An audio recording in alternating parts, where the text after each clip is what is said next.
استفاده بشه. میام دو تا سر تنابی که قراره به هم متصل کنم رو کنار هم قرار میدم. با احتساب قبضه حداقل 30 سانت یه گره سردست، یه دایره کامل ایجاد میکنم و این دو سر آزاد رو از داخل این حلقه عبور میدم. برای فیکس کردن گره دونه دونه هر 4 مؤلفه رو میکشم و در آخرم 2 به 2 میکشم تا گره‌ام فیکس بشه و قبضه هم باید 30 سانت باشه. نکته‌ای که باید بهش توجه کنیم، اگه قراره که دو تا تنابی که می‌خوایم به هم متصل کنیم اختلاف قطر داشته باشن، قطرشون خیلی کم و زیاد باشه، یکی به عنوان مثال 7 میلی باشه، یکی 9 میلی باشه، باید دو تا گره سردست پشت هم زده بشه و همون قبضه 30 سانت هم حداقل 30 سانت هم رعایت بشه. یعنی میام یه گره سردست میزنم، گره دوم هم دقیقاً جفت اولی زده میشه. سردست دو سر تناب. گره دو سر تناب دولا. همونطور از اسمش معلومه، مجدد ما می‌خوایم بیایم دو تا سر آزاد تناب رو به هم متصل بکنیم. میام دو تا تنابی که قراره به هم متصل بکنم رو به صورت ضربدری روی هم قرار میدم. دو تا رشته کوتاه دارم. اولی رو به سمت خودم یه حلقه کامل میزنم دور رشته بلند تناب. حلقه دوم هم میفته پشتش. دو دور که شد، این سر آزاد تناب رو از داخل این دو حلقه عبور میدم، حلقم رو میگیرم و تقریبا گرم رو فیکس میکنم. حالا میرم سراغ قسمت دیگه. اولی رو به سمت داخل چرخوندم، دومی رو به سمت مخالف یعنی به سمت بیرون حلقه میزنم. یه حلقه دومم میفته پشتش. دو حلقه. وقتی دو تا حلقه کامل شد، سر آزاد تناب از این دو تا رد میشه. حلقم رو میگیرم، گرم رو فیکس میکنم. حالا من اگه قسمت بلند تناب رو بگیرم و بکشم، گره من فیکس میشه. یه سمتش 4 خط موازی، یه سمتش 2 تا ضربه و این سر کوتاه تناب رو بگیرم و بکشم، گره من باز میشه. اسم گره دو سر تناب دولا. گره 8 دو سر تناب سلا. به ترتیب اسامی گره با هم دیگه جلو میریم. اولین کلمه 8. میام یه گره 8 روی تنابم ایجاد میکنم. یه پیچش از پشت رد میشه و از جلو خارج میشه. در ابتدای کار میام اگه گرم خانا نیست خانا میکنم. اما خیلی گرم و فیکس نمی‌کنم چون قراره با یه تناب دیگه گره 8 رو این 8 انگلیسی رو تعقیب بکنم.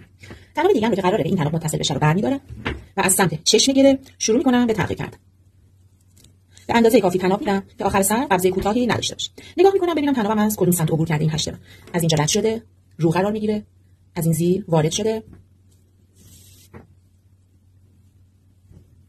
یه پیچش افتاده، از این دور عبور کرده و آخر سر هم از اینجا خارج میشه. وقتی که 8 رو تعقیب کردم، حالا میام گرمو فیکس میکنم. قبضه این دو گره باید هم اندازه هم باشه و حداقل هم 30 سانت. اسم گره 8 دو سر تناب سلا. یه گره 8 زدیم، به وسیله این گره 8 دو سر تناب رو به هم متصل کردیم و سلا چون 1 2 3 تا رشته. گره پروانه. یکی از کاربردهای گره پروانه برای حذف زدگی در تناب‌های فرودمون. به دو روش زده میشه. روش اول که خیلی راحت‌تر هست، روی کف دستمون میتونیم این گره رو ایجاد بکنیم. تناب رو میذارم روی کف دستم. یه دور پیچیده شده. دور دوم رو هم میپیچم. دور سوم میاد از وسط این دوتا عبور داده میشه.